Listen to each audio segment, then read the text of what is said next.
Hey y'all, I'm Ash Vampire, and it is that time of year again where we get to look at a new season of anime. This is going to be our first look at the summer 2019 season. As with the last seasonal impressions video that I made, I have taken 10 shows using only their posters, not their synopses, not any information about the staff or the studio working on it. I've taken 10 shows using only the posters, and we're going to look at it, try to get a general impression of what is or isn't good and what might be worth your time. If you're wondering why there was no video last week, just as a little aside before we jump right into this, I was sick. Just putting it out there, I had something that destroyed my throat. So that's why there was no video last week. But with this week, we're going to get back to regular uploads. So no worries on that front. So let's just jump right into it. The first show that I watched from summer of 2019 was Kanata no Astra. Now, there's a lot of things about Kanata no Astra that are wrong. In fact, basically everything about Kanata no Astra is just wrong. But there are a couple things that we can possibly conclude if we were to look at the poster. For one, thank God it's not an isekai. It at least has that going for it. There are so many isekai shows this season. It's ridiculous. So there is that benefit, but you can kind of tell that this is not going to be the best because you have definitely got light novel guy and light novel girl syndrome just in the poster itself. And I also think that the main guy kind of looks like the main character from Magical Index a little bit. And that may or may not be a good thing for some of you. I personally can't stand I can't stand Index, so, be that as it may.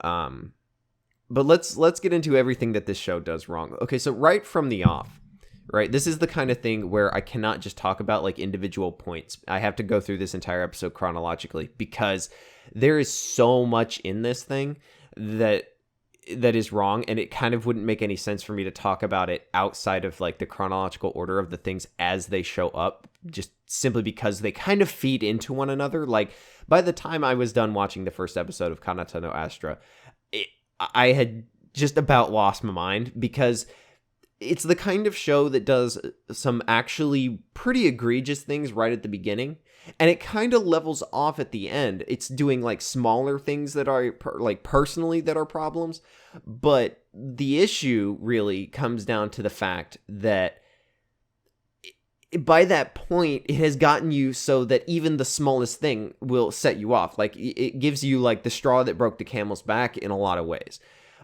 So right as we get into it, you're greeted, not necessarily in the first scene, but you are greeted with anime tropes. And that right there is bar none the biggest problem with Kanata no Astra, is that it is just one gigantic trope, and all of the characters are just tropes. And I know that I said this about Comic Girls, but holy dog shit, Kanata no Astra is even more guilty of this than Comic Girls ever even got close to being. Number one, you've got the comedy, right? The attempt at comedy, I should say, right? Because none of the jokes are actually funny. They're just the jokes that we have been seeing in anime forever. Like there's the girl who's a klutz and she falls over and it lets the main dude come in and look cool, but he's also kind of an idiot. It's and then you get introduced to all of the the class members, and they all have like that one singular defining trait that maybe it'll allow them to like have interesting dialogue, but you can tell that it's kind of just there to be like played off of by the other characters and not really define them. God, the comedy sucks for one, but the real one of the other problems is that even though it is like trope heavy and everything, you're in this whole shit show, and I didn't realize this. I'm an idiot for not realizing this. I'll admit, but this is a 47-minute episode. This is like an hour long, effectively, first episode. And Kanata no Astra easily wastes 3/4 of that time doing absolutely nothing. It's full of bullshit, right? Like, so much of the time spent is just, trying to build characters by showing one of them being ditzy, one of them being a bitch, one of them being overconfident, one of them being the standoffish, cool-headed one, one of them being the edgelord, one of them being the lolly. That's all it is. So even though it is long and it could potentially have the ability to, create some sort of intrigue and interest in the show as a whole, you're just kind of left with nothing. You kind of feel like you're watching like a slideshow of like somebody laying out like these very basic character sheets for what they want to have their characters be, and it's like, this is like the very basic building blocks for what you would turn into an actual character. And then they just stick with that and they don't actually do anything else with them. I have to have some coffee this morning. So yeah, I don't know. The problems with Astra are kind of more specific, at least for me. For one, there's like, you've got the bitch girl, right? This show has a token bitch girl character, and that's, in and of itself, that's not a problem, right? Because the whole reason that you have this character archetype is because it's got a very easy to do character arc. There is a very clear line that you can travel with this kind of character. She starts off as a bitch, real standoffish, really, unagreeable, not really able to work with anybody. And over time, throughout the show, you allow her to have experiences and go through things that slowly ends up turning her into somebody who is actually respectable and has learned to appreciate what other people can bring to the table and has learned to actually care about someone other than herself. The idea of the bitch girl trope is not a bad idea. Again, it leads to some potentially interesting ideas. In two ways, because like, not only can you have her develop, but by interaction with the other characters, you can also allow the main character to develop, or any character to develop, as they sort of learn how to connect with her and to figure out why she is the way she is and help to make her a better person. They both get development in that way. But in Kanata no Astra, we have this girl who is this trope, like, just straight up, that's what she is. She is the bitch girl. And you'd think that the intelligent way would be to, like, later on give her an arc, focus on her a little bit, and then she becomes not that way. That would be the intelligent way to do that, but Kanata no Astra is fucking stupid. Because at the end of the first fucking episode, she just turns heel. She does like a fucking 180 and becomes like just as friendly and amicable to everybody as all of the other characters have been. She just, like, I couldn't believe it. I was like, what are you doing? Are you just like gonna squander this like potential that you have? Like, I get that you're like, by this point I knew the show was bad, but holy shit, this is like easy shit. This is easy mode. How can you fuck it up that badly?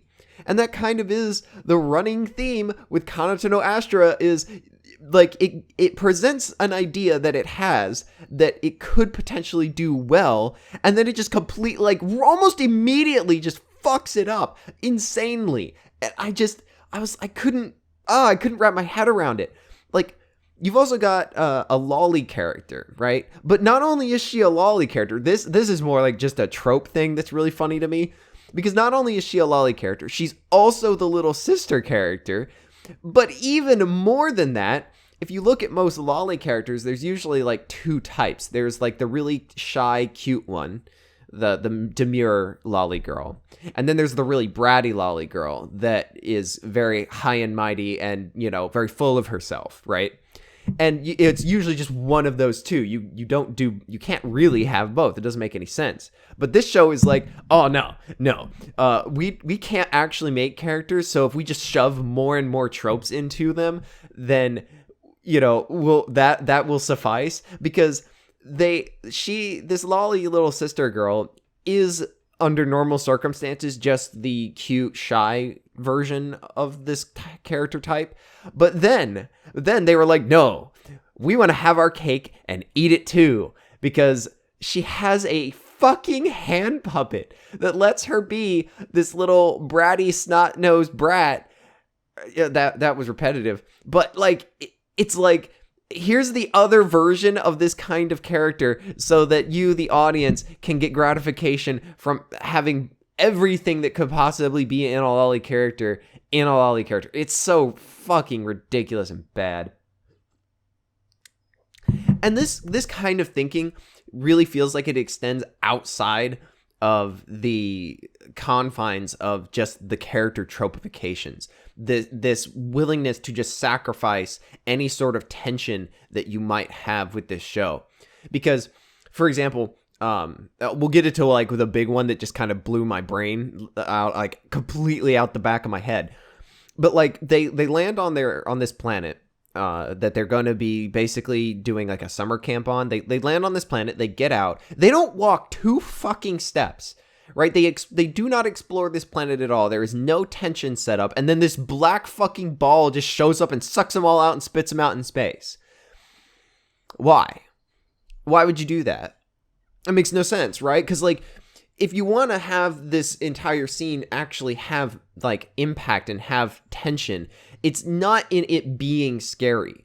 The way that this should have been done is that you like, and I don't want to like come off as though I'm like some super intelligent, motherfucker that knows how to make shows, but I know a good story beat when I see it, and this is not that. Like, you could have done so much more. You could have established that maybe there's something on this planet that nobody really knows about that's actually sinister, kind of lead into it. You had 47 fucking minutes. Like, that's my thing. When I say that this show wastes so much of its time, what I mean really is that there are so many things where they could have taken time to not be fucking retarded and have, dumb jokes that weren't funny, and they could have actually made something interesting and actually fleshed things out and really built tension with the characters and built tension for a scene and like used the show and the environment to actually like tell a story and develop the characters in a way. And they just don't do it, right? They have so much dumb shit that they're doing on the side that they kind of just have to shortchange themselves on the stuff that actually fucking matters. For example, another great example of this is when they get spit out into space and all of them make it to the ship, and they're like counting each other and they're like, oh fuck, oh shit, there's somebody left, and they crowd around the window and they see that light novel girl is stuck out in the fucking ether of space, and they're like, oh shit, oh no, fuck, we gotta go get, like, how do we rescue her? Oh no, right? The answer is obvious. If you have seen any of sci-fi, like the answer is obvious. You'll be able to figure it out immediately, and they do. But a good way to have done this scene, to have really kind of sold the cohesion of the show and kind of developed them as a group of characters, right? They can work together. Is that one of them is like, hey, if we can, this is a big spaceship, right? I'm pretty sure that it probably has a cargo area, and there's probably like, steel cable reels, to like strap down cargo. Let's go. Let's everybody split up. Let's scour this ship. Let's go find it. Right. And then you could have had like a cool montage type thing where you show all of them, searching through all the small nooks and crannies and all the little compartments, trying to find something to go out and save this girl. Right? That would have been great. That would have been a real character moment for all of them. They would have been able to seem as though they are, operating as a group and not, just at each other's throats all the time, which they had been up to this point. Right? That would have been great. But no, this show has done so much dumb shit that it doesn't have time to actually be good. Instead, as soon as they establish the problem, just literally no shit, they do this fucking long pan down the main character's side, and just at his feet, there is a steel cable reel. Just out of nowhere, it just so happens to be there. And like the crazy thing about this too is that like the implication is they would have not figured out how to do this had that reel not just been at his feet. It's fucking stupid. I hate it. There's so much other stuff, small little like sci-fi things about this show that drive me fucking insane. Like, for example, the idea that if you're in a space traveling society, that you wouldn't have like the sort of basic knowledge. Because, like, for example, like, in our society, flying on a plane, pretty normal. Everybody does it. Everybody knows how to fly in a plane. Everybody knows like the safety precautions of what you should do if a plane is to, have an accident, right? They go through it every fucking time you get on board. And anybody who's flown more than twice knows the shtick. They know the spiel. This goes for like driving cars as well. There's like some common sense associated with if something bad happens to you on the road, right? So you would think that following this logic, that in a society where space travel is just a thing you can do, that there would be like some common knowledge of what to do if you end up stranded in space, i.e. planet hopping short distances to make sure that you can get back to where you need to be should be just a thing that is common knowledge and should not be this like huge revelatory thing that takes what feels like a fucking eternity for these idiots to figure out. Like, this is that in and of itself, that's like a nitpick on my part. That's like a sci-fi type thing where like I figured out the obvious solution right from the get-go and it took them for fucking ever to do so. And I get that probably doesn't bother a lot of people, but it's indicative of this show wasting time, of putting time and energy into a place where it's just not useful at all. And it hurts the show more than helps the show. You've also, I could go on and on. Like, the main character, the main guy, we see his tragic backstory, because of course he fucking has a tragic backstory. We see that shit way too fucking much, and it's just the same fucking, shots. It's not anything new or different. It's the same fucking shit, and we see it fucking constantly. There's so much convenience. Why does this ship have a breathable atmosphere? Why does this ship why does it have power? Why is it that only light novel girl suit is the one that breaks? And why is it only like a little bit? Why is the ship so fucking clean? There are so many fucking just questions as you're watching this show. Just why? And it's all answered by convenience. And this show sucks. And that's about all I have to say. Don't watch Kanata no Astra. Let me do that for you. If I didn't establish this at the beginning of the video, but I intend on watching most of these shows as they come out this season, unlike the last season, so that I can make dumb Twitter jokes about them if they deserve it, which I'm pretty sure Kanata no Astra will. But that being said, don't watch Kanata no Astra. It's bad. It's terrible. You would be better served watching one of the shows on this list, because there are some shows that are really good on this list, and some that I think are watchable, just not for me. We'll get into those. In fact, that's what we're going to get into next. But Kanata no Astra is not one of them. Kanata no Astra sucks. Don't watch it. Okay, next up on this list is Dr. Stone. That was my number 2 show. Now, I don't have a lot to say, really, about Dr. Stone. And that comes down more to this is a first episode that doesn't do a whole lot more than just get the plot going. It has like a little bit of character development, like the basics of how Dr. Stone and Muscle Man, I don't remember his name, but it's got like the basics of how they operate as people, but doesn't really have much more character development beyond that. Most of this episode is setting up what the problem is and how this problem can in fact be solved, and whether or not it can be solved at all, which is fine. Dr. Stone is a shonen, and I'm not a huge shonen guy.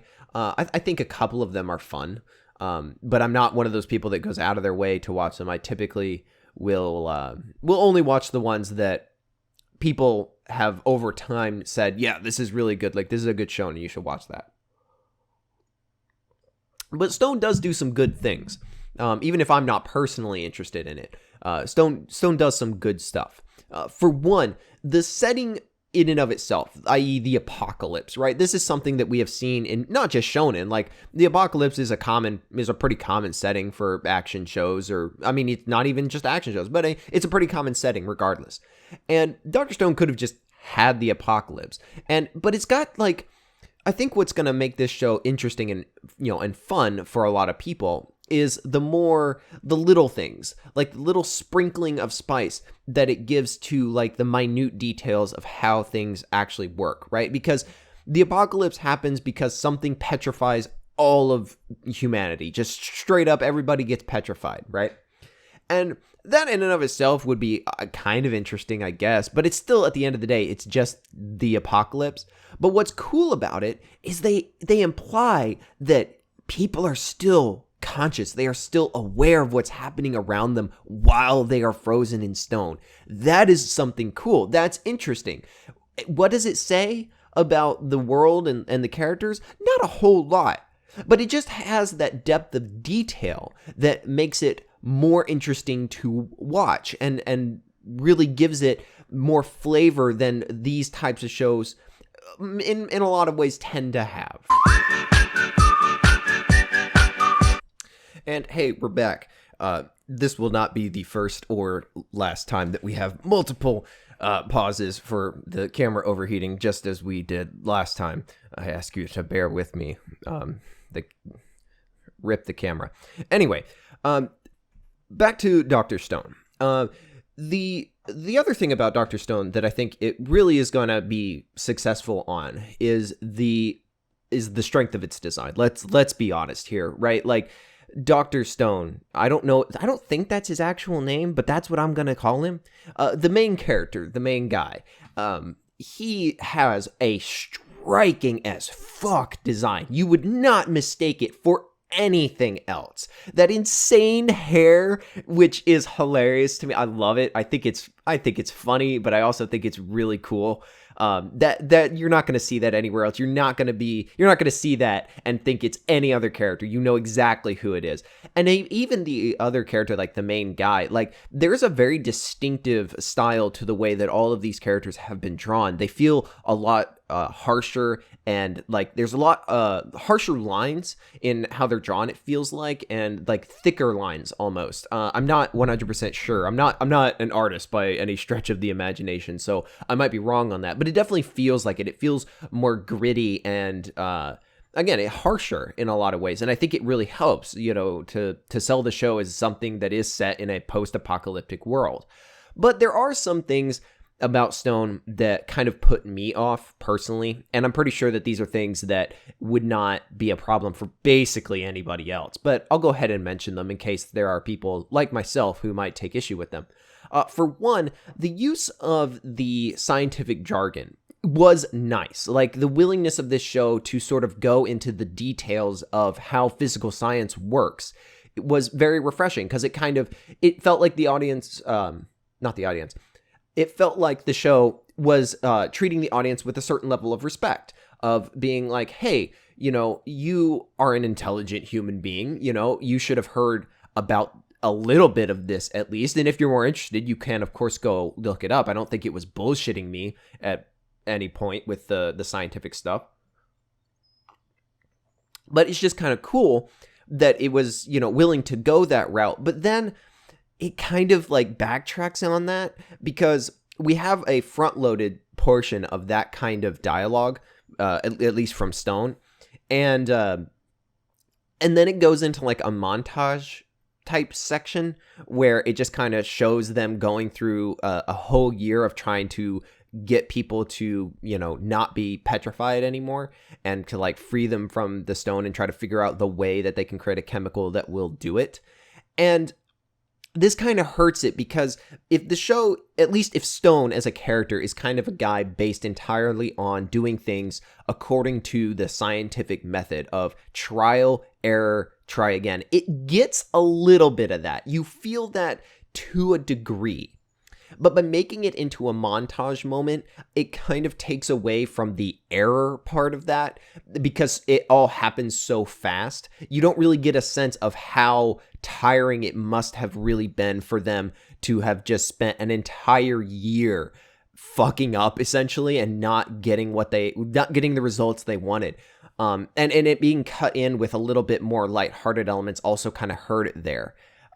Again, this is not a huge complaint. It was just something I noticed, that it was kind of like, I would have liked this other way, again, not a huge problem, really. Another thing that I was kind of like, I mean, I've been told by people who have read the manga who, were very excited to see this show, be made, that this is something that basically is kind of irrelevant pretty soon into the manga.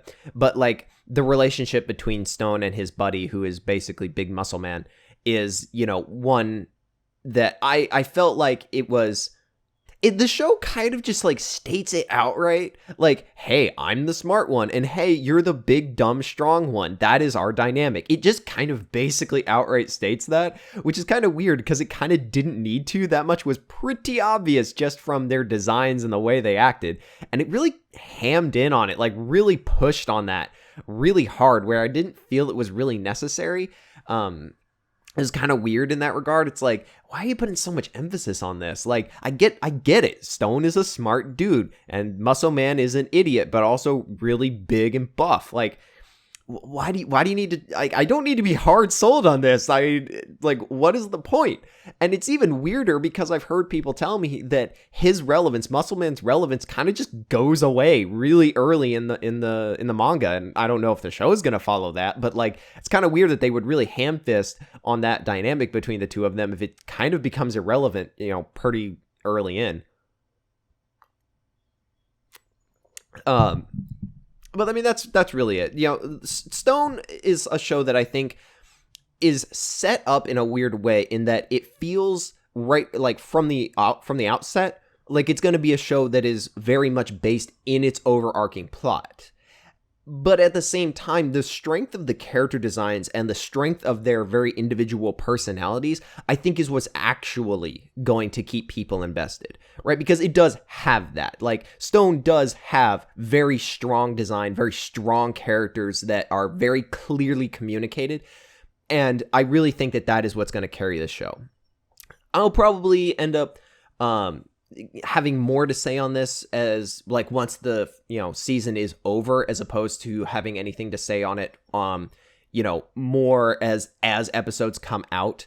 But it's fine. I think Stone is perfectly acceptable. I don't think that there is any harm, or I don't think anybody's fucking up by putting energy into watching this as it comes out. It's perfectly serviceable, and I think that a lot of people will have a good time with it. So by all means, go ahead, watch Dr. Stone. However, with all of that said about Dr. Stone being a perfectly acceptable thing to watch, the third show that I watched this season is one that I highly recommend that people keep up with. And, I know that I'm late to the party on this because I was sick, as far as like a seasonal impressions video. So I haven't actually kept up with these shows that I intend to. I will get to that. No worries. After this comes out, I'll probably be watching a bunch of episodes.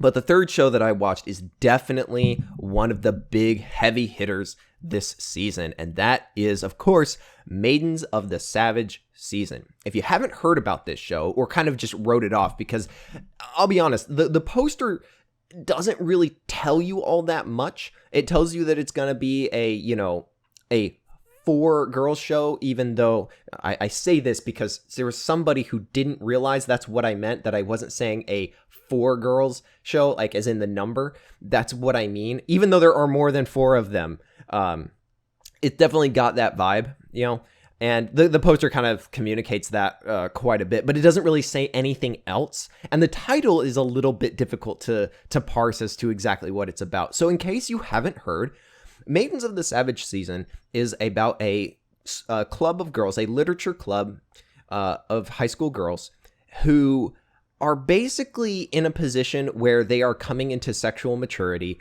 and realizing for the first time that sex sells, and it is everywhere and has been their entire lives. They're just they're just seeing it for the first time, and it feels to them like it's everywhere and it's consuming everyone's life, and it's injecting itself into every aspect of how they think and see things, and in a lot of ways it terrifies a lot of them, and it's very confusing.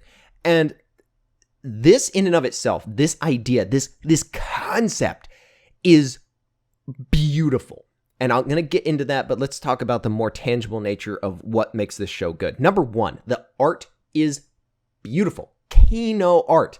It has a very Sangatsu look to it. It reminded me a lot of how Sangatsu feels more sketchbook. This show doesn't have it as strongly as Sangatsu does, but it definitely leans into that style, and I personally love that look.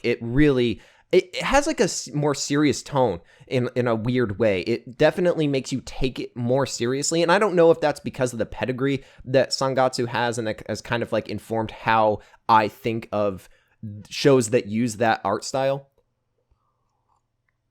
But it definitely has that, and it kind of lends a certain gravity to it than a show that didn't have that art style might have on me. The animation looks great.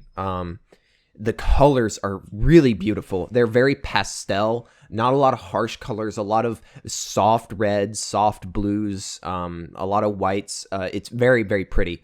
And also just like the character interactions on a very, basic level are very sweet and very genuine. And that right there is a good transition into why this show is really, really good and why I definitely think that people should watch it. It is genuine. Because anime has this like history of kind of dealing with coming into sexual maturity, right? Like there are so many coming of age stories, right? Where a young boy learns about becoming a man and everything that goes with that, including love. But the thing about that is that it's kind of like the love aspect of it and the sexual side of things is kind of sidelined into like this joke, right? This being embarrassed about realizing that you want to fuck, and sure, it is funny. Like, let's be real. There is a little bit of amusement to be had in watching somebody realize for the first time, oh shit, I want to fuck. Because we've all been through that, that's why it's amusing to us, is because most of us, I would hope, barring asexual people, but that's beside the point. Most of us have had that experience of realizing for the first time, of having to come to grips with the fact that we want to fuck. And so it's funny to us because we can look back at it and we can, see, bits and pieces of ourselves, and we can laugh at the hilarity of, how big of a deal it seemed to us and, at the time, only to realize as we grow older that it's not that big of a deal, right? But there's another side to that anime doesn't really tap into all that much. Again, it treats it very much like a joke most of the time. And doesn't take itself very seriously, right? Because why would it, right? In a lot of ways, it kind of makes sense because it's such a temporary feeling, right? It's such a small part in the life of someone, even growing up, it's such a smaller part of that experience. But at the same time, it really is actually an incredibly formative point for you to realize sexual attraction and to like sort of parse what that means. And Maidens of the Savage season is great specifically because it takes that and it runs in a more open, genuine way with it. It tackles it in a way that captures not just the amusing side of it, right? This show has a great way of being able to bounce between something being funny and the exact same thing having actual dramatic consequences to it at the drop of a hat. It doesn't feel weird at all. The tone shifts very suddenly, but it doesn't feel like it does because it has that through line of this is a very multi-layered feeling to have about a specific thing. And the way that it handles this confusion, this utter baffling, like it's consuming. The idea of sex and the idea of fucking is so confusing to a lot of people when they first experience it. And it's so raw. It's difficult for me to talk about what makes this portrayal of this revelation that these girls are going through, because it's something that is very difficult to parse once you are past it, right? It's very much an in the moment experience. And it's recontextualized as you get older and you realize, what it actually meant. But this show definitely captures in a very beautiful way the exact nature of how distressing and mentally draining it is to have it all around you all the time and consuming so much of your thoughts. And it handles it in such a sincere way that it laughs at it a little bit, but it also, is very upfront with like, this is not an easy thing to deal with. Like, this is something that, you can't just get over overnight. And it is just beautiful for that. It's so genuine. It's so heartfelt about tackling this issue in a very serious and, not always joking about it. It's very refreshing. I think that's the word. It is refreshing to see a show take this subject and run with it in a way that isn't just played for laughs. It plays with this idea of sex as something that has a whole lot of nuance, and that it is very difficult for somebody who's just realizing that it is a thing that is an important part of their life to have to parse and to have to figure out this very complex feeling. And I think that this show is gonna be fantastic because not only is it going to handle this in a very mature and sincere way, but it's also going to be willing to have fun with it, but just not at the expense of the subject matter. At least not in its entirety. Maidens of the Savage Season is definitely going to be one of those shows that it's much easier to talk about once you have seen all of it. I think that once we've seen the entire first season, there's going to be a whole lot more context for how to talk about how well it does handle the subject.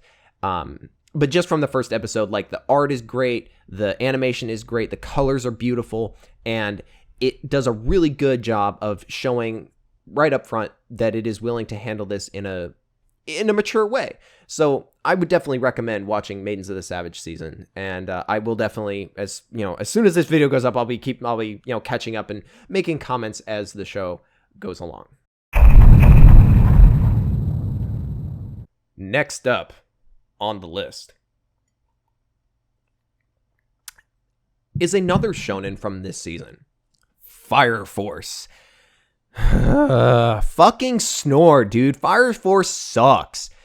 And it's disappointing because, like, you look at it and you think, wow, that's interesting, right? That's an interesting idea. It's very niche. It's very specific. It's very focused. This should be good, right? Wrong. It's not. It sucks. Fire Force is bad, right? And it's not bad in a way that is immediately obvious. Like, I actually had to watch through the entire first episode and actually, like, go back and think about it before I realized what was so off-putting about it. What made me so fucking godforsakenly bored with Fire Force. And the big thing is the stilted nature of it. Everything in this first episode felt cut up. Like, it felt like the show had not been, like, this first episode had not been made in a, like, streamlined or, like, in a smooth way. Like, it felt very much just chopped up. Like, they made very specific parts, and then, like, only later on did they decide to, like, throw them together in this particular order, because everything feels like there's a cut and a pause, and it's so stilted. Like, the animation feels like this. The dialogue, especially. There's, like, this weird pause between every single line of dialogue in this show that makes everything feel completely unnatural. There's no flow to this thing at all. The pacing is dog shit. It's like, I swear to God, I looked down at the time code like 5 fucking different times just trying to figure out when the fuck this shit show was gonna be over because I was just so bored and wanting to get on to the next fucking thing. Fire Force is so bad. It really feels like this stitched together mishmash of individual scenes that they completely just didn't think about and put together. Even though I know that's not how it was probably made, that's what it fucking feels like. Holy shit, it's bad. But that's just like the tangible nature of it, right? Because the real problem that I had with Fire Force was more in the idea of Fire Force, right? Because you've got a show that is about fighting fires, right? And on the face of it, this sounds like it could be interesting. That's very niche. That's not something that you would really think would be all that interesting. You would think that, oh, well, I mean, if you cared about firefighting, inherently, maybe you would care. But I mean, there is the possibility that, it would be interesting, because if it's going to go in depth on it, I mean, even if it does have a fantastical element, which it does, maybe there's going to be a little bit of intrigue. It's going to get into, like the stress of just having to be on call. Like firefighters, they just have to be ready at any given time. That's got to be stressful. It's got to be a weird way to live. So it's not as though it doesn't have intrigue to the layman. But here's the problem, right? Because it's not that the idea is bad. It's that the narrative associated with it is not very well thought out. And here's what I mean. Because if you look at firefighting just as a profession, it's like any other niche profession. Got a little bit of intrigue to it, a little bit of interest. It's very specific things that you could talk about that are associated with it, even, barring the fantastical element. But if we look at fires, right, as they are portrayed, especially in anime, let's ask ourselves, right? Let's do a little bit of thought experiment, right? What are fires done for? Why are fires in a show? For any reason, right? I'll just give you a second to think about all of the different times that you have seen a fire happen in a show. You done? Okay. You have probably come to the conclusion that, it's an inciting incident. It's a thing that happens to push the narrative onward, to create a turning point, right? The fire happens, the main character's house burns down, and it forces them into a position where they have to start thinking about, well, what do I do now? What is on the table next? Where am I going to go after this, right? That is what fires are for. They are an event that changes something in the story. But the thing is that the fire in and of itself is not the important part. It could have been anything, right? Anything that causes the character to have that moment of realization that they have to change who they are, they have to change how they think about the world, change how they act, could be done this way. It just so happens that fires are actually a really good way to do this, because there's a lot of imagery associated with fires, because we all understand the context of your house fucking burning down. There's a lot of very understood imagery between you and, between the creator and the audience, that, old life gone, burned to the ground, like literally, right? It's a very clear way to communicate this idea and this theme. But again, it's just an incident. It is a thing that is used specifically to get to another place. And here's where Fire Force kind of fucks up. Because how on earth are you going to make a show interesting using this concept? Because again, the fire in and of itself, the imagery we associate with that, and the reason it's so powerful is not because it is specifically a fire. It could be anything that gets the job done. But Fire Force is going to focus its entire narrative around fighting fires. It loses all impact, right? When you see it all the time, there's no driver to it. There's nothing to it that makes it specifically, memorable. Again, if a fire is supposed to be an inciting incident in any other show, right? And it's supposed to change how the characters and even the audience think about the thing, the events of the story going forward. Well, then now what do you do when you have a different type of fire almost every episode? It loses the meaning. The imagery dies on the back of overuse, essentially.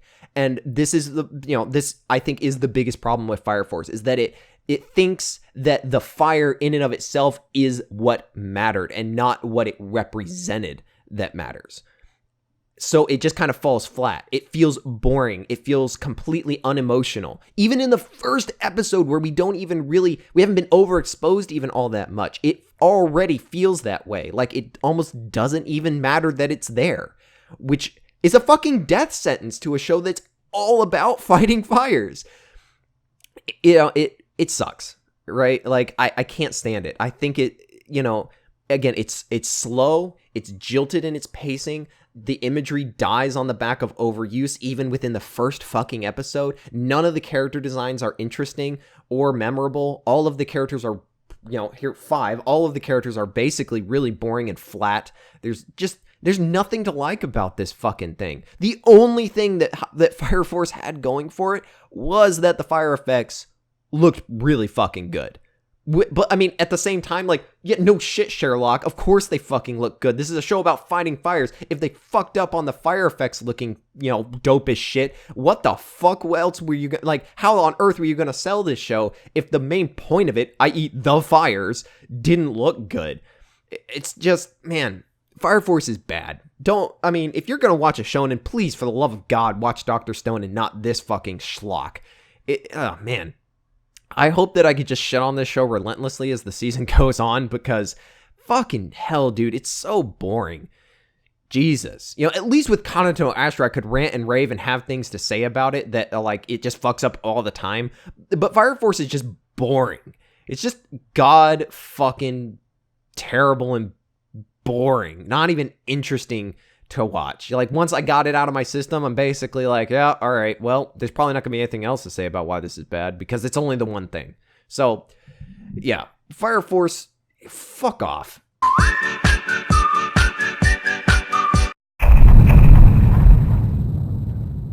So in the interim, I've run out of coffee, so we're going back to the good old standby of the vape.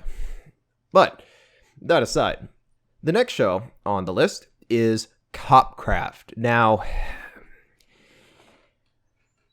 in fairness, this is a show that I have actually kept up with since watching the first episode, and I'm going to do my damnedest to talk only about my feelings regarding the first episode, because there's a lot more that I have to say in the less than positive light about the rest of it so far. But we're going to limit my discussion to the first episode.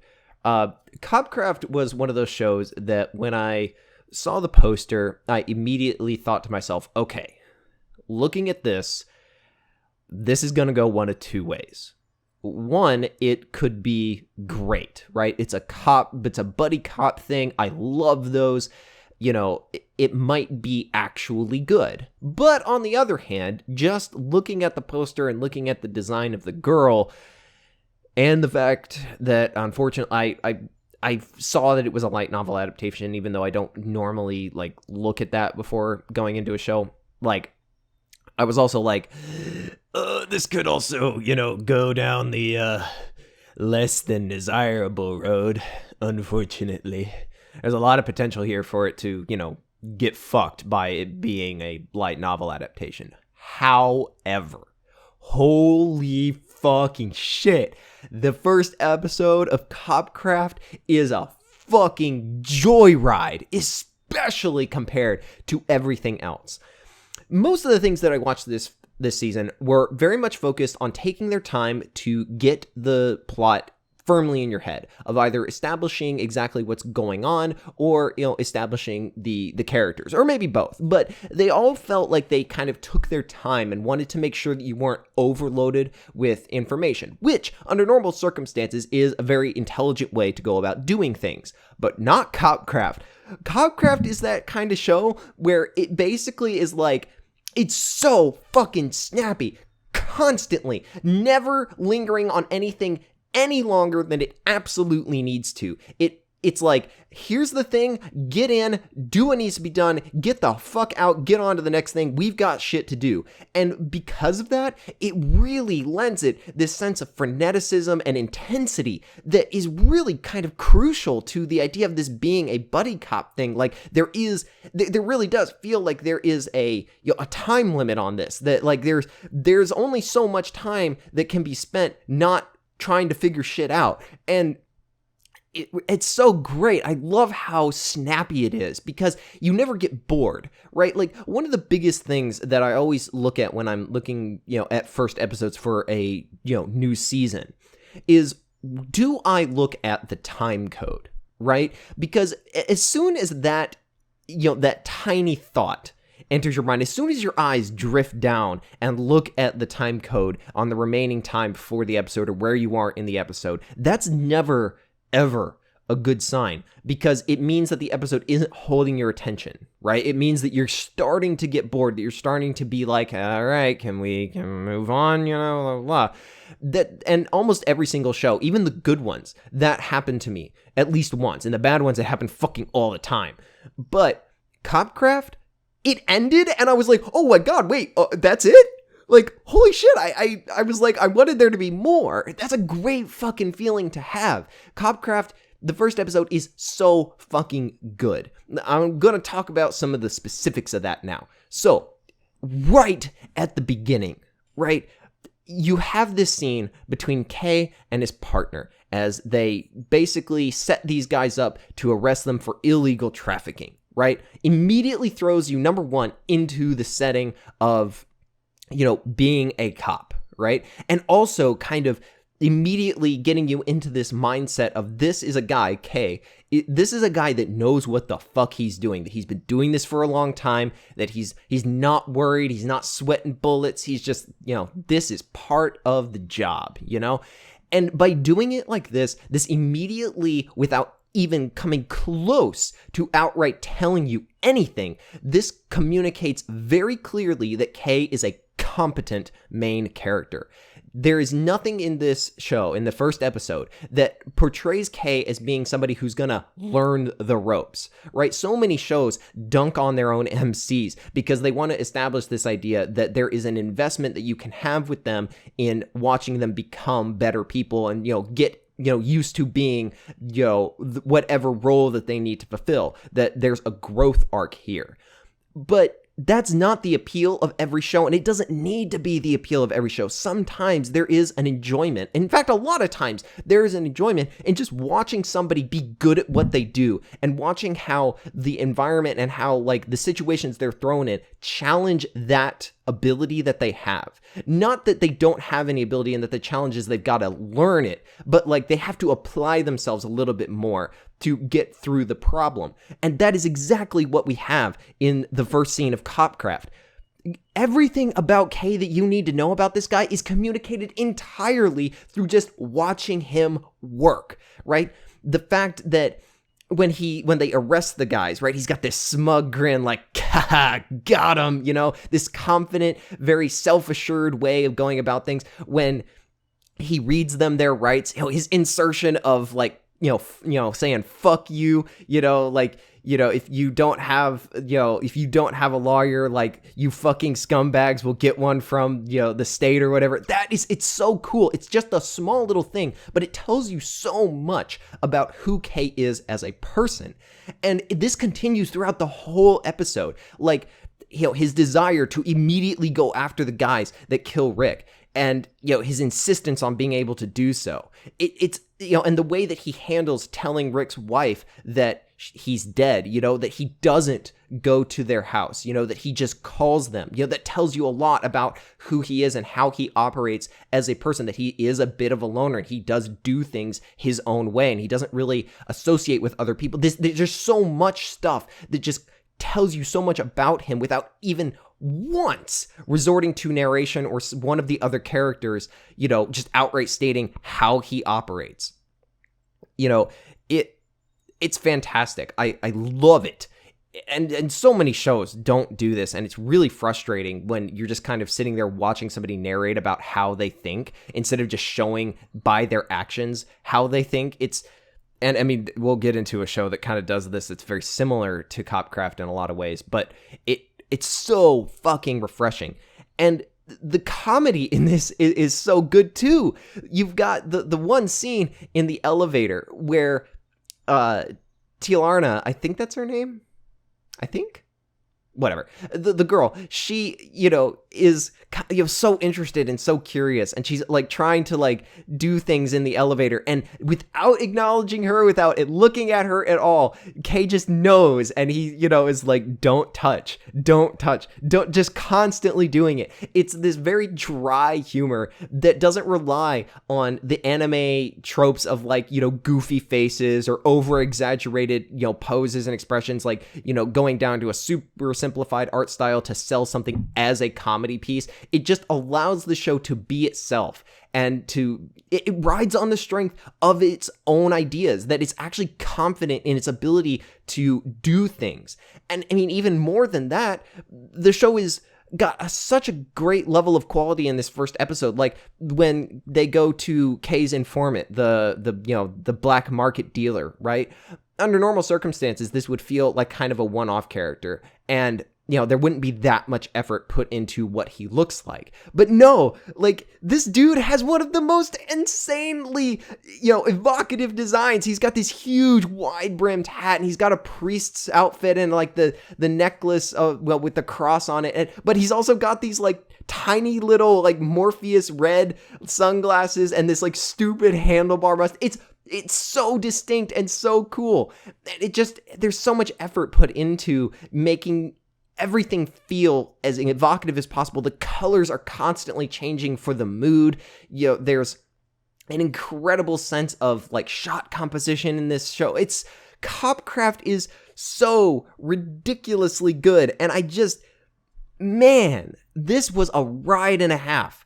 And then at the very end of the episode, it just cuts. It's like one of the best cliffhangers that I've seen in a fucking long time. There's no setup for it. It is a true cliffhanger in the most pure sense, right? They jump into an action scene. There's a bunch of, Tillardo's running around with a sword trying to cut this dude up. He's got an Uzi and he's like spraying bullets everywhere, and like Kei's like pulling her behind the couch and it's getting shredded by the guy. It's like so action packed, and then bam, it's just over.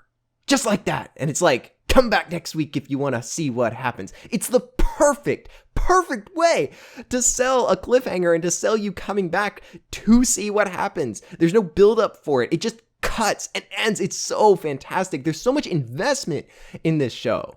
And the show's willingness to just go from scene to scene to scene, just as rapid fire as possible, only lingering to give you the information that you need from that scene. Like the scene where the guys get on Kei's car and they try to like bribe some money out of him, right? And then he just beats the living shit out of them. Sure, the shot composition there is a little messy and muddled, and it doesn't really communicate exactly what went down, but like just the fact that Kei just casually beats the living shit out of these three dudes tells you so much about him, tells you about the culture of the city, and it's dense. I think that's the best part about Copcraft. It's so dense. It wastes no time. Everything that it shows is important, and it asks you to pay attention. And again, that's why I never checked the time code, because I was always processing what was going on screen. Everything was important.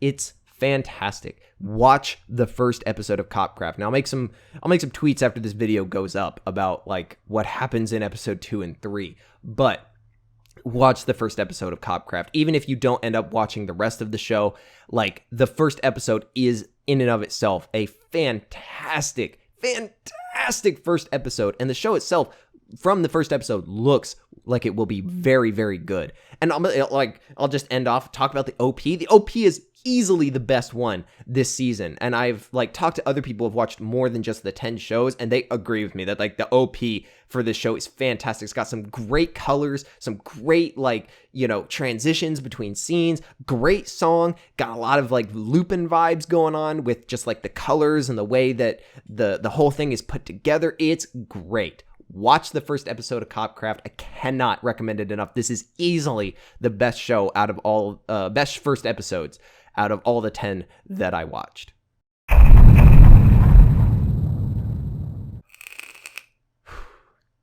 So, next up, we have another show that I'm kind of split on in a similar vein to Dr. Stone, and that would be Vinland Saga. Now, I know that a lot of people are actually excited about this because it's being released by Netflix, I think. Maybe it's another distributor, I don't know. But it's being released in episode batches, so you don't just have to watch the first episode if you want. Like, if you get invested, you can just move on to the next one. They all kind of drop kind of at the same time. That's been Netflix's MO for a lot of stuff for a long time. And I think it's got a certain appeal to not having to wait, which is cool.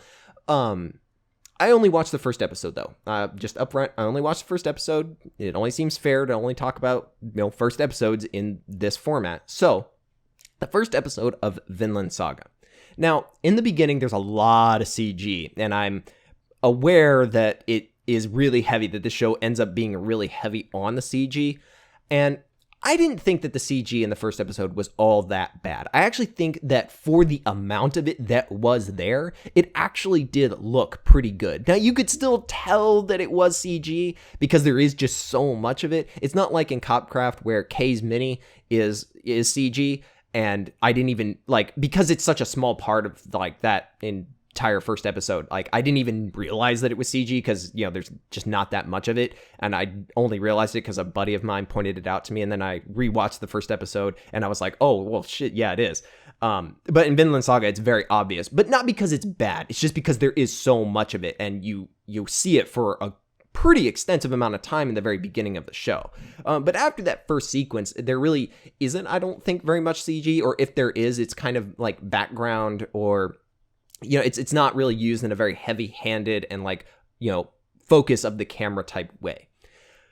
But the thing about Vinland Saga that I really, really liked is its constant exposure to the audience of new character dynamics.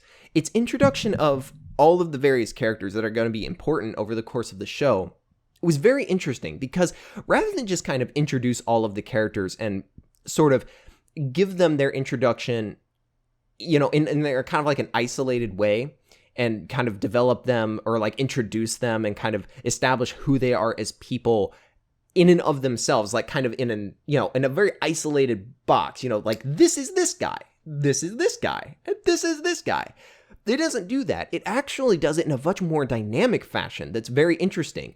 It takes it and runs with this way of, like, introducing everybody in terms of how they are connected to Thor's, the big, you know, huge dude that we see in the opening sequence. And this is really cool because it lends, like, a much smoother transition through the show. Like, there's, like, a logical through line that you can follow. Like, you understand everybody by their connection to everybody else, and especially to Thor's. And it's a really great way of kind of establishing a sense of community that this, you know, that this little village has, which is going to be, I think, very important going forward, since I think that this entire show is going to kind of revolve around everybody sticking together and being a family and, you know, looking out for each other. And I mean, that's great. I think that's really cool. It's a very interesting way to do character introduction by connecting them all to one individual character.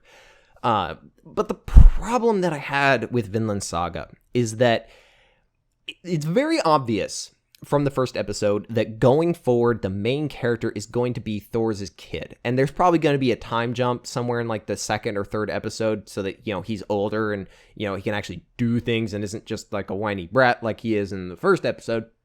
But here's the problem with that, right? Because regardless of whether or not they develop him into somebody who is actually an interesting character and do interesting things with him and have interesting conflict and interesting development for him to have in the future, which, based on this first episode and it's actually magnificent handling of character introduction and, you know, development for what we do get in the first episode, I think it will end up actually developing him into somebody that is interesting to watch. It does such a good fucking job of developing Thor's that I'm like, all right, like, sure, he, you know, his son might be interesting, but I kind of don't give a shit. Like, I want this show to be about Thor's. Like, they do such a good job of making him into this very cool and collected man who is both gentle with the people around him. He's compassionate, but he's also imposing, and he knows when and how to put his foot down and how to handle a confrontation. You know, he's not a man who is averse to fighting, but also he's a man who does clearly know how to, you know, lay down the law if he has to. There's so much about him. He's got such depth of character. His design is really good. There's such a great communication of who this guy is that just from the first episode, I want to see more. I want this show to be about him and not his kid. Like, regardless of whether or not his kid is going to be, you know, interesting at all, I don't really care. Like, I want Vinland Saga to be about Thor's, even though I know that's kind of not what it's going to be about. So Vinland Saga almost does too good a job of developing Thor's that I'm fairly certain that I might be a little bit let down when he's not as important as I would, prefer him to be. And maybe I'll be proven wrong. Maybe he is like a very central character to the entire plot. But it is kind of funny realizing that the character that you kind of don't really care about in the first episode is going to be the focus, and the guy that you do care about probably is going to be sidelined into a auxiliary character role. It's kind of funny. But I do think that Vinland Saga will be worth watching. I think it's going to be, something that is a good highlight for this season. Whether or not I, rank it any higher than like a 5 or a 6 will kind of depend on, where it goes with the sun. But other than that, I think it's, just like Dr. Stone, you could do a lot worse, and it's probably going to be pretty good. So, if you're not interested in like Copcraft or, Maidens, this is definitely a good show to watch. And sure, go ahead. And, I'll give my thoughts probably, at the end of the season and, as it goes on. But yeah, Vinland Saga is pretty good. This is funny. Because the next show that I watched, there's always one like this, right? You can't get 10 good shows. Well, maybe you could. But like, by and large, there's always going to be at least one probably that sucks so much shit that you can't watch it. I don't want to pronounce the full name of this. The Genome show, the Isekai. Man.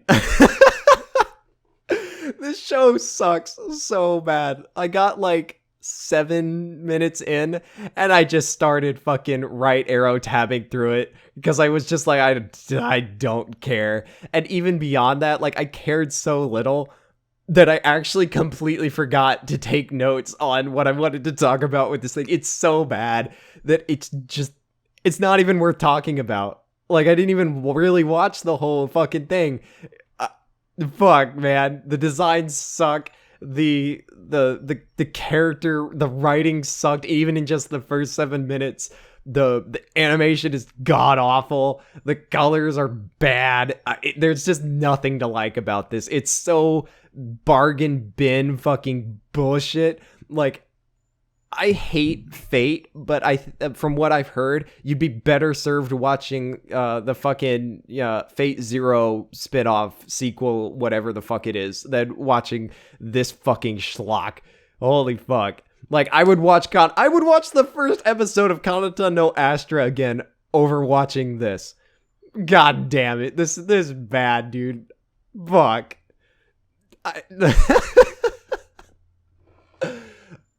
Let's move on, please.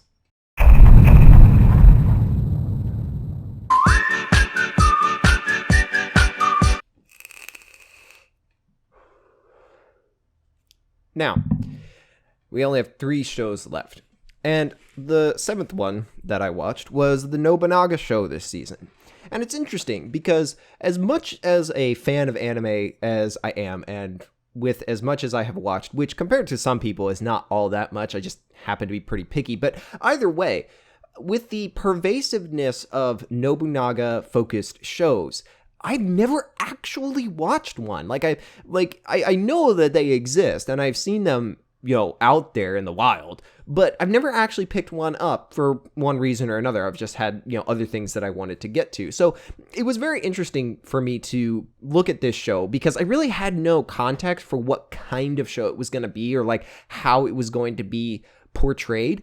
And the show is fine, right? There's nothing about it that particularly set me off. But there's also not anything that I was particularly impressed by. The art and the animation is fine. The directing is fine. The sound quality is fine. Everything is just fine. There's like a real nice, even keel. It doesn't impress, but it doesn't insult either. And I think a big part of this is, or at least a big part of why I didn't find it as interesting as it might actually be, is just because I'm an American. Like, just straight up, right? I think that if you were a Japanese otaku, this show would probably be a whole lot more interesting because it's about Nobunaga. And from what I understand, Nobunaga in Japan is kind of like they see Nobunaga over there as kind of in a similar light to how we see somebody like George Washington or like any of the, founding fathers, right? He is this larger than life heroic individual who was a huge instrument in like the formation of what they understand as Japan, as like the nation of Japan. So I think that being an American, I don't have that cultural context for what I would, that would allow me to get more out of this show than I do, right? It's kind of like the way that I personally think that the movie, the American film, The Patriot, is fucking badass as shit and cool as all fuck, and it's dope as hell, right? I love that movie. I think it's really cool. It's really long. It's detailed. It's gritty. Bloody, gory. It's really fucking cool. I love that movie. But at the same time, I think a big part of why I like that movie is because it's about the revolution. It's about the American Revolution. It's very closely tied to my understanding of my country's history. And as much as I really think it's cool, I would not expect a Japanese guy or anybody from somewhere other than the States to think it is as cool as I do. Again, there's a lot of cultural context that goes into enjoying that movie, and I feel the same is true of this show. Now, that's not to say that I don't think this show does have some problems. Like, the biggest one that I personally felt while watching it was that there is kind of a lack of investment because of the time skip that happens at the very end, right? Because it's very clear from the way this episode is set up that Nobunaga, like young Nobunaga's band of misfits, are going to basically be his battlefield bros in this show. And that's cool and that's fine. And I think that that's going to have like an interesting dynamic. But the problem is that we don't really spend that much time with them. And like, we're kind of just told that they care about each other and that they, have this rapport. Like, we see a little bit of it, but just not really enough, I think, to really set up for this time skip where there's obviously going to be a much larger, like, brotherhood feeling between him and the rest of them. And this, I think really kind of, will hurt the show in the long run, because like, we're expected to have this investment of them as this like band of brothers, but we've not really been given a chance to kind of develop that feeling with them in the first episode. But otherwise, I think it's fine. I really don't have that much to say. And again, I think a lot of that comes from the fact that I don't have the context. Unfortunately, I feel like if I did have more understanding of Japanese, if I had lived in Japan, if I'd grown up in Japan, I probably think that this show was badass as fuck. But I don't. Now, I'm going to continue watching it, and maybe it will be good. Maybe it'll actually go someplace that is actually interesting. But just from the first episode, it exists. It just is there.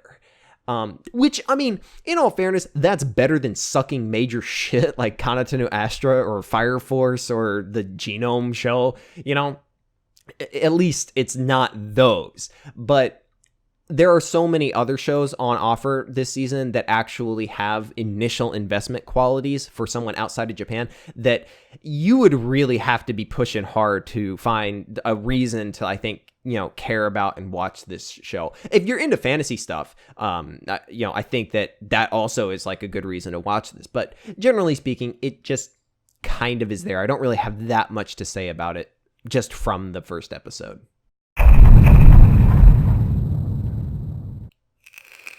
So now we get to my third show that I highly, highly recommend for people to watch, and that is Given.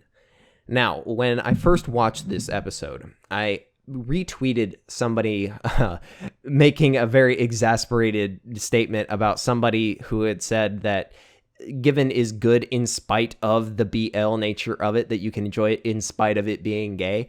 And the person that I retweeted was like, oh, fuck my life, this is fucking retarded. Now, I'm going to get into that, and I'm going to get mildly political on that point, but on account of that might be a little bit, to some people, I'm going to get into the rest of it and why I think it's good outside of that particular point. first off, the character design in this show is beautiful. All of the designs that we've seen thus far are fairly simple. There's not a lot of like exaggeration to it, but they do still feel very distinct. And I think that comes from just how physically emotive each of the characters is. There's just a lot of like facial, like there's a lot of nuance in the faces that they make, a lot of care and attention to detail into communicating each character's emotions and what they're thinking, not by them stating it, but by just how like small things in their face change to really communicate this layered depth to what's going on inside their head, and in such a way that you yourself aren't quite sure exactly what they're thinking, because I think that the point of this show, at least in those particular moments, is also to convey a sense of confusion, that there's a lot going on in these characters' heads, that they're trying to piece together a whole lot of things that are happening, and there's like a lot of like half-formed ideas going on, and so much of the faces really communicate that, and they're very beautiful, which I think a lot of people are like, well, of course they are. It's a BL show. But I mean, I'm just talking about it from just a purely aesthetic standpoint of the character design are really, really nice and enjoyable to watch. You never, there's an element of it that you don't get bored with like it being anime. Like there's a lot of shows out there that it's like, wow, this is really anime. Like you can tell it right off the bat. And it's not to say that Given isn't like that, but there is sort of this more refined appeal to the character design that I really, really enjoy.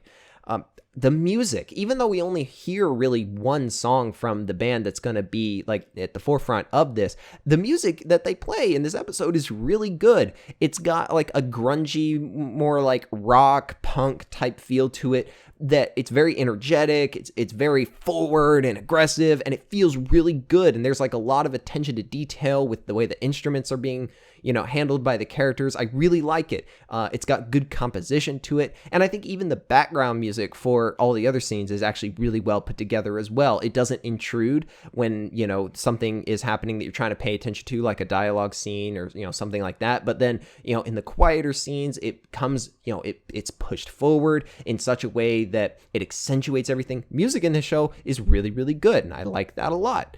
Let's see. Let me look at my points because I wrote a lot about this. Oh, the MC. Something about his personality that I really like. It's very clear that he has a very aloof personality. Now, this is really kind of hard, I think, for a show to pull off correctly, because it's a very fine line to walk between being aloof and sort of ignorant of your surroundings just by virtue of having other things going on that you're thinking about, and just being an actual, idiot, right? Of just being a klutz, a mental klutz, if you will. This is a very fine line to walk, and a lot of anime don't do it all that well.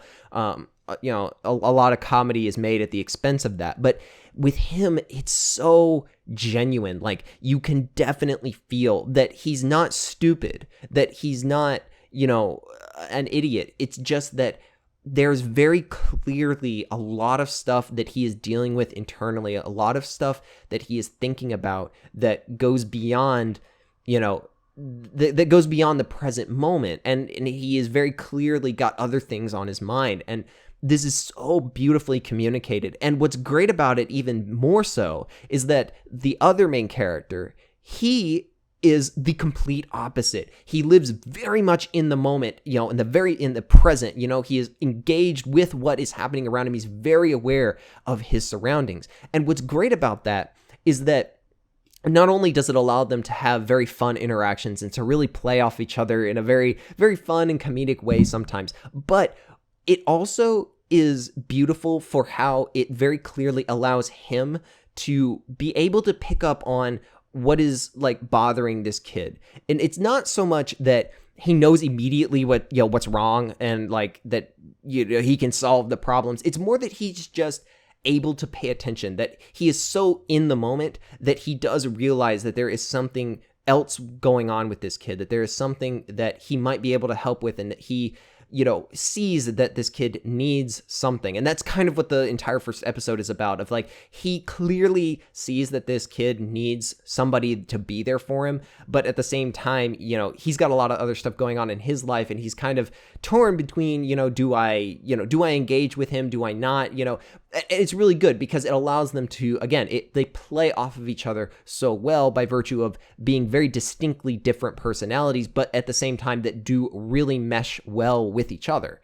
And this feeds into the casual dynamism between all of the characters. A lot of times in anime, interactions are kind of, they lead into jokes, right? And it's very jarring in a lot of ways, because like there is the lead in, but then there's like this weird sharp drop into a joke, and then it like sharply transitions back up. And this is kind of why I don't like harsh tone shifts a lot of the times, because there's less of a gradient, right? Like I like tone shifts that are gradient, that there's a smoother transition between one thing and another.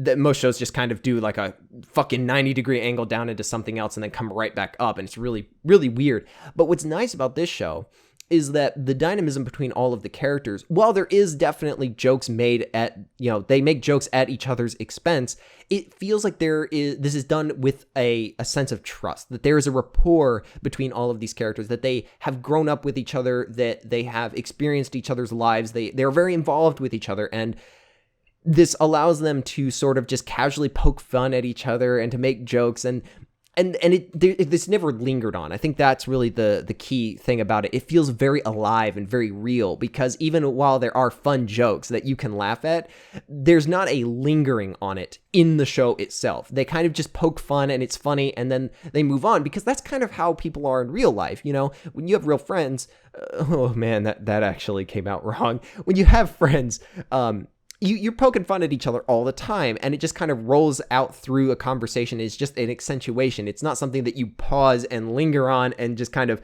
run into the ground before moving on to the next piece of conversation. It just kind of flows naturally, and this show does a really good job in its writing of accomplishing that, of really communicating that really well, and making all of the characters feel alive by virtue of how they connect to each other.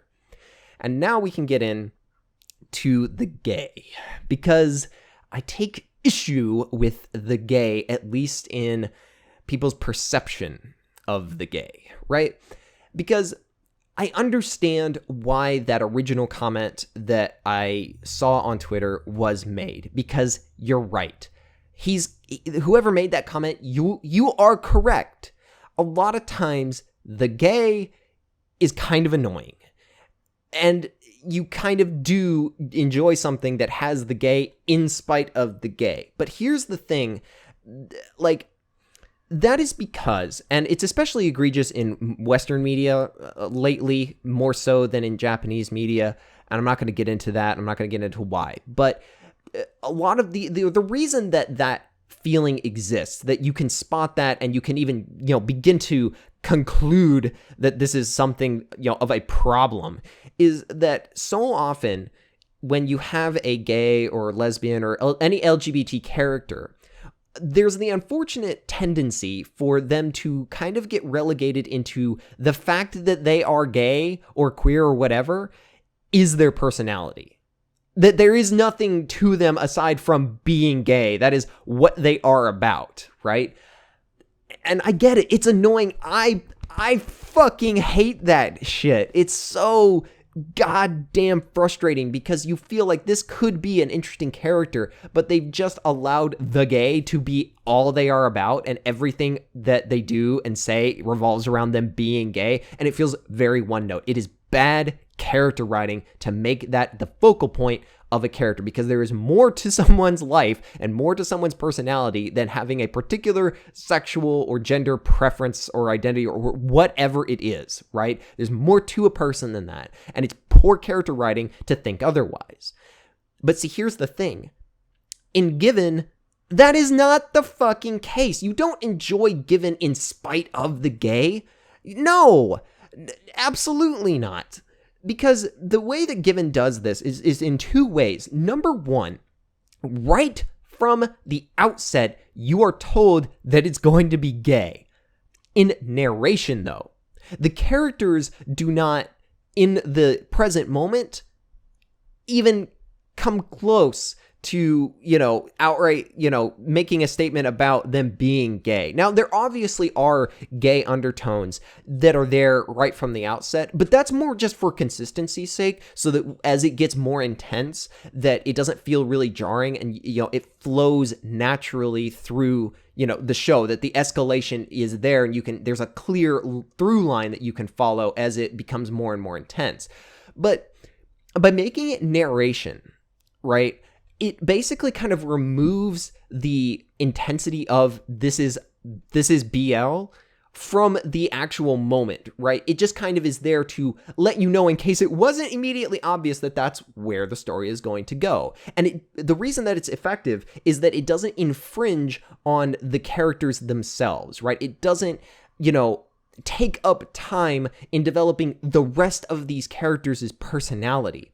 And because they are not immediately thrown into an intense gay relationship, that it is going to be more natural, you get a chance to see that they have more than just their sexuality going on behind their characters. Like, this is most clearly communicated in the main character in the very opening of the show, where we see that he probably holds on to this guitar that he doesn't know how to play and doesn't know how to take care of, because it was likely something that belonged to, a parent or somebody in his family, in his life, that was very close to him, hung themselves. And that's in the very beginning of the episode. And it's very clear that the guitar probably belonged to whoever did that. And that's why he holds on to it, because it's like the last vestige of somebody he cared about who is now gone. That is an incredibly deeply personal thing, and it has so many layers to it, and has absolutely nothing to do with his sexuality at all. And that is what makes Given good, is that even though you would be inclined to say, oh, you can enjoy Given in spite of the gay. No, you don't enjoy Given in spite of the gay. You don't even enjoy Given because it's gay.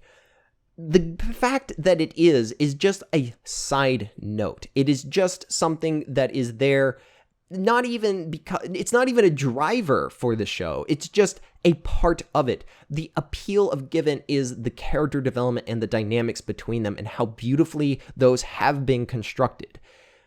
I understand. Again, I go back. I understand why people tend to get this impression that, the gay is not good. And that's just because it's not handled well in a lot of other media. But Given is not like that. I feel that Given is going to be much better about it, that it's going to have a lot more nuance, and there's going to be actual character beyond their sexuality that is going to make it good. So, with that said, I do highly recommend Given. It really looks like it's going to be a sleeper. Like, because it's BL, people aren't going to really think about it, but it's going to be probably like one of the best shows this season. So I really do recommend to check it out. Even if you typically don't check out, gay stuff, give it a shot, because there's so much more going on, and so much more like expert craftsmanship going on in just this first episode, that I really recommend it. So check it out.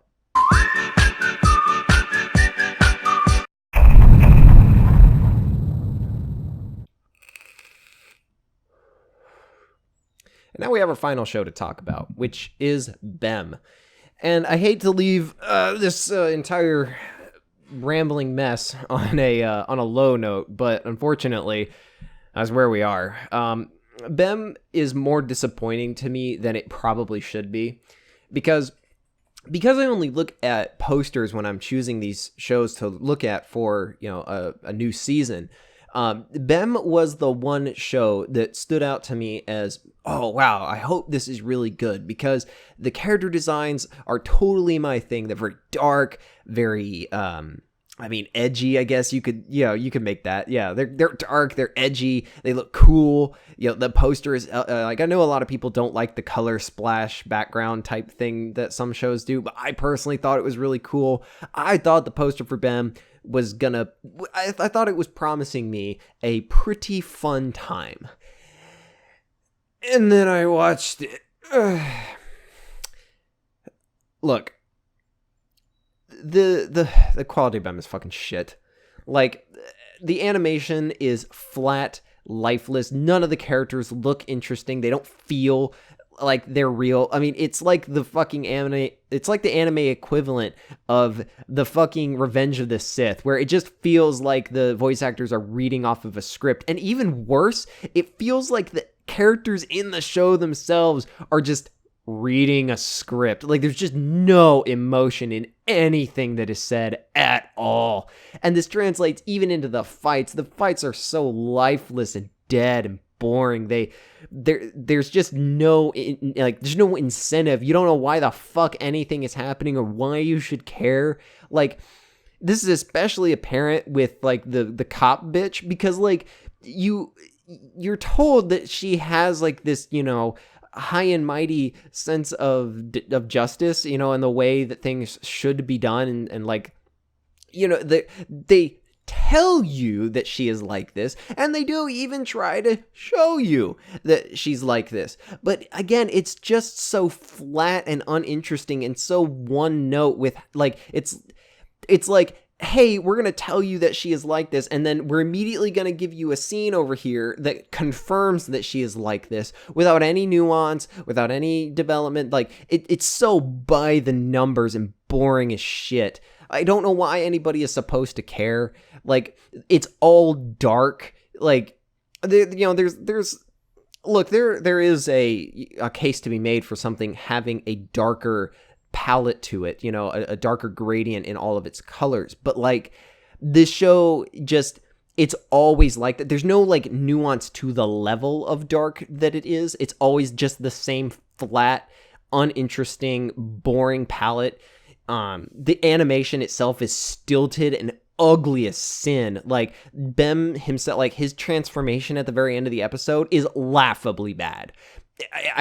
Oh my God. Like I commented on how the transformation of the one girl in the in the shonen show that was popular last season, I forget the name, that I didn't like her transformation sequence. Like Bem's transformation is like oh God, it's like the logical extreme of that, like in terms of like the way it's done and just how bad it looks. God, it's ugly. And then like the water dude, he is, oh God, like the amount of time he's on screen, it's like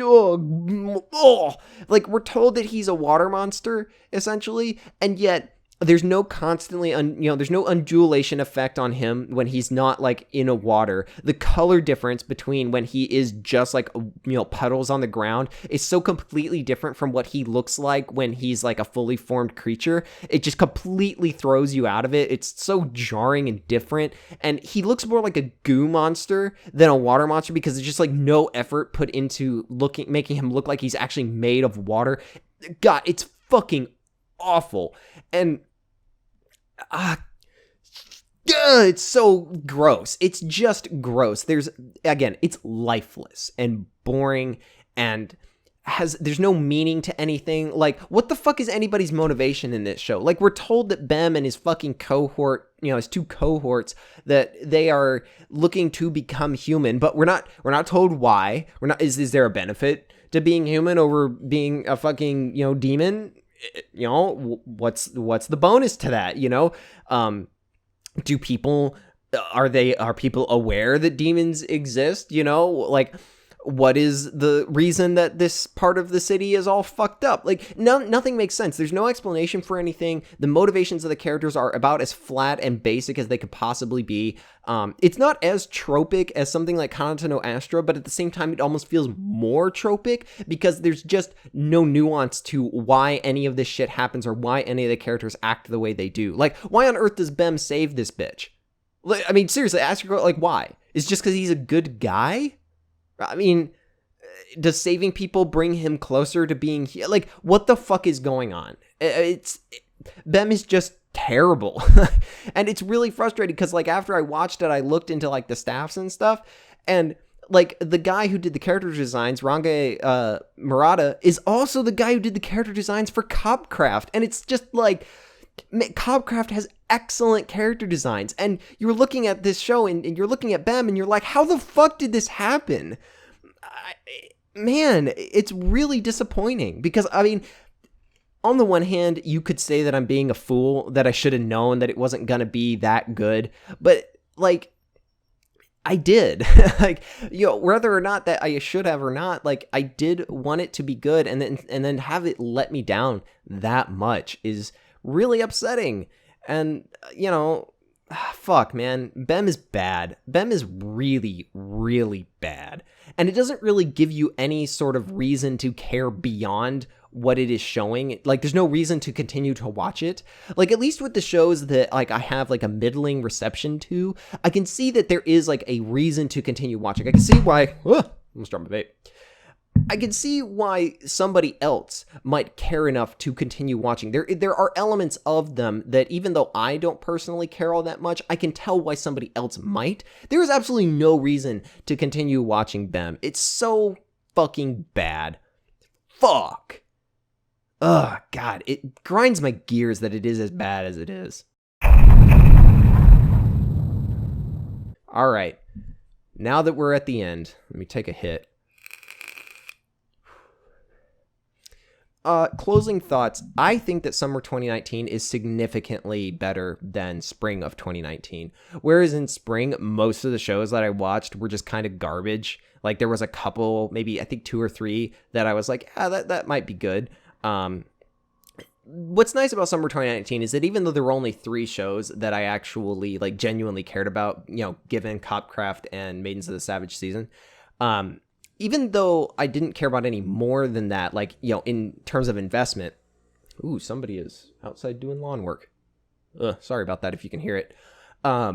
Even though I only cared about those 3, like, as intensely as I do, what's nice about it is this season in particular is that I do feel that there are more shows out there that I think more people can get into. Like, it's not ridden so badly with, like, actual terrible garbage as last season was. So there is that. It is a better season than spring. And and fall, looking forward, fall looks like it's pretty loaded with some good stuff too. So closing thoughts, it's a pretty good season. I think that there's a lot of shows that have the potential to be good, and a fair few shows that are already good with their first episode.